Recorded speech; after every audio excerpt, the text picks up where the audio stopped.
Hey everybody, welcome back to the Fish Tank. Now today we're going to have a look at a deck made of only rare cards. Now if you checked out yesterday's video, you will have seen that we put a deck together using only common cards and got ourselves a good win in 2v2 randoms. Today we're going to look at rare cards, and when we're talking about common and rare, we're talking about the rarity of the cards. Now within the Minion Masters, there are 4 rarities. You've got common, rare, supreme, and legendary.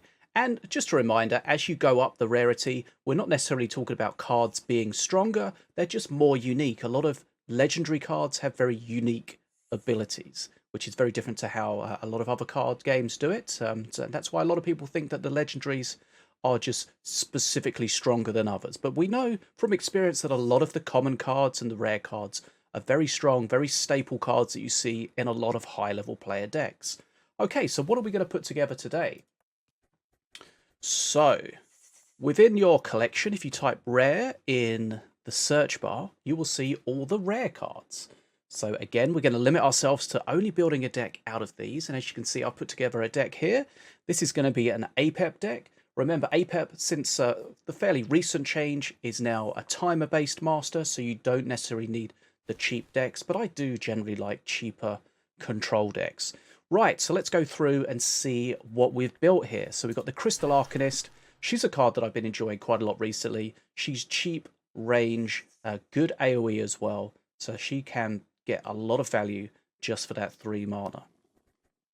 We also have a Reboomer. Now, a Reboomer is a card that can sometimes not do much, but can sometimes do incredible amounts. And this is one of the cards that, if people mishandle, it can be incredibly valuable. Right, then we have some air. This is the Vulture Prime A83. Remember, it also inflicts marked, so marked will give any other of our ranged units a bonus on it and force them to attack it. We've got the Walk-in Blind Date, very meta card at the moment with the changes to the bridge grabs. This is a great little guide to grab a bridge, and cross your fingers you get something that's probably not a bounty sniper popping out of it. Then we have the Bladestar. I'll be the first to admit I'm not very good with the Bladestar, and when we look at the gameplay, you'll probably see exactly that. But a Bladestar is a hard-to-use spell. It bounces around, but it can get incredible value if you can master the angles. Then we have the Bounty Sniper. Again, one of my favourite cards. This guy, of course, can help you get experience with gaining XP on kills or hitting the Master Tower, and he will get a shield if you're behind on XP, so that's very important to pay attention to, depending on specifically what counters your opponent has. If they have a poison strike, then the shield's fairly irrelevant. But if they have a single damage spell, then the shield can be incredible. Next we have a Drone Walker. Again, just simple ranged DPS just to help us out. And of course it will get the bonus from the marked for the Vulture Prime. Then we had the Prowler. This is a card that I really struggle to deal with, and other people can struggle as well with the way it jumps. So this is a melee, somewhat tanky, but of course the way he jumps, does his double damage, can do a lot of work, especially against some specifically awkward to use handle minions like a Succubus, something like that. The Prowler can be incredible. Right, then we have a Scrat tank.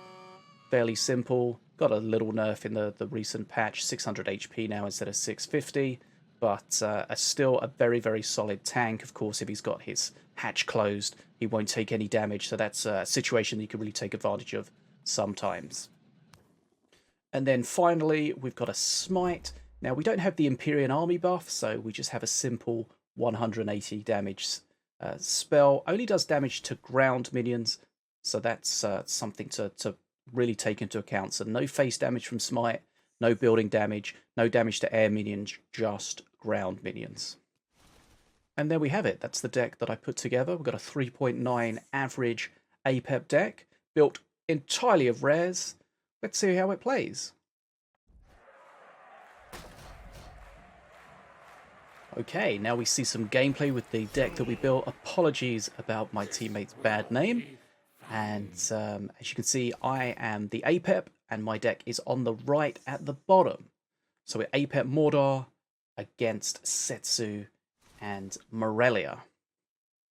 So it looks like my teammate's playing, looks like a deck comprising of some big tanky cards, some stout hearts. be a little bit dodgy at the start, getting some damage coming in from that rabid Prowler. Hypnotize is going to be somewhat concerning here. Looks like the Reboomer just survives, if I remember correctly. There we go. So we're behind on XP to start with, and we're a long way down on damage, which is a little bit concerning, but we can counter push here. Caleb spawns with the shield and the taunt, means he's got the Empyrean army buff. Right, does go down. First tombstone's up. Mordar's always going to have a fairly tough time against Setsu, since Setsu can put damage directly on the tombstone with the jump. But we kept the bounty sniper alive, and the shield is crucial with keeping the bounty sniper alive against against Setsu, because we can't stop the damage incoming from Setsu's jump. The shield can, and then once Setsu's landed, if we play it correctly, then we can aggro the Setsu and keep that bounty sniper alive. Right, combustion here, popping from that statue. And we've got a Bladestar on both sides here. And I think, if I remember correctly, their Bladestar is far better than mine. Not a card I play too often, but I thought it would be fun to include it. And there we see my Bladestar missing just about everything. Right, so we've, although we had a kind of a rough start, we are back ahead on XP. Setsu coming in, supporting at the bottom. The Snake Druid had been a real problem for my teammate to deal with. I can help support. Sometimes you just have to let things die. And unfortunately there, the Reboomer hypnotized onto the tombstone. That's fairly painful for my teammate. We do need to keep that in mind going forward if possible. But the Reboomer does survive. We are playing Apep, so we do get those cheap, those free cards every now and then. We need to make good use of those. K-Left shield really helping him there. This is quite an awkward matchup for us, to be honest. A lot of difficult things to deal with.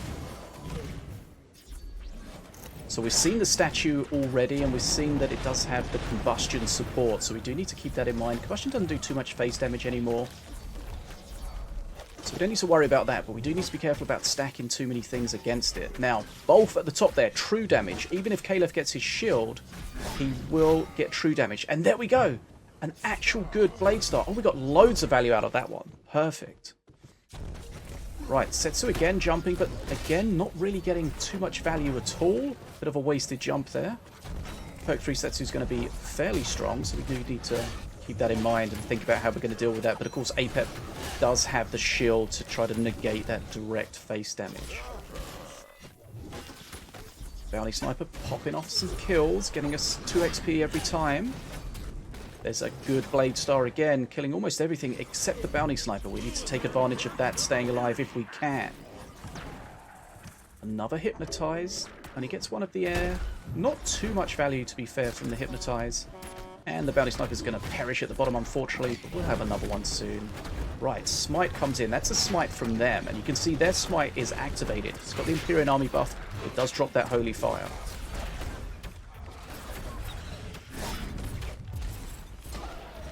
Again, a big combustion. Teammate playing into the Setsu at the top there. That's not great. Completely wasted that. You've got to be super careful with how you handle the Setsu. And I have a lot of tools to deal with it, so he should kind of just allow me to take care of it. Right, XP leveling up. But we do have perk 3 now, so we're going to get our free 4 mana card. And he's going to have his big tombstone as well, which could be very valuable indeed. Snake Druid being a real problem. It's mostly stopping us getting to face. It's not stopping us holding the bridges. So that's not the end of the world. Right, this is their perk 3 dragon. They're not playing in a cursed X. This is going to be the only dragon that they get. So they want to make as much use of this as possible. Not sure what that was. That looked like a horrific misplay at the bottom there. Right, so his big units into the Setsu here. Like, this is just dead. There's nothing he can do here. You gotta... Sometimes you just gotta accept playing into the Setsu. Things are just over. You just gotta allow it to happen. But this is a very scary looking push. So what I've done there is I've taunted... I've used the trap...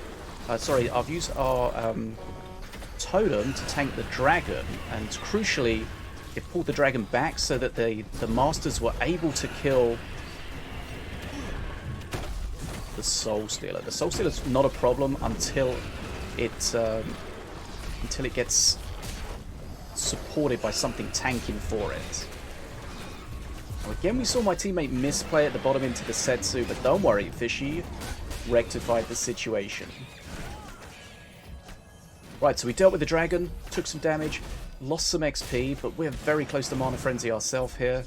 So this is where it gets really, really critical to handle the bridges appropriately. Right, let's have a look how we're going to deal with this Setsu. Fairly decent Bladestar. Clear it with the Chain Lightning, and then let's get on the bridge. Wrecked Walker with the Nats. Always nice. But here comes the statue, and we know we've got to be careful. We want to DPS it down quickly before they can get that combustion coming out. Looks like we're going to... GG's dropped by the opposing team. We weathered the storm. The Setsu was fairly scary.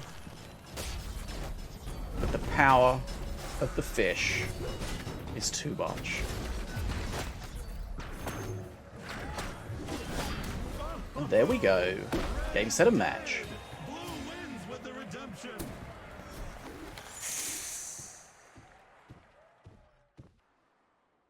And there we have it. A quickly made rare-only deck getting a nice victory there in a fairly high randoms 2v2 gameplay.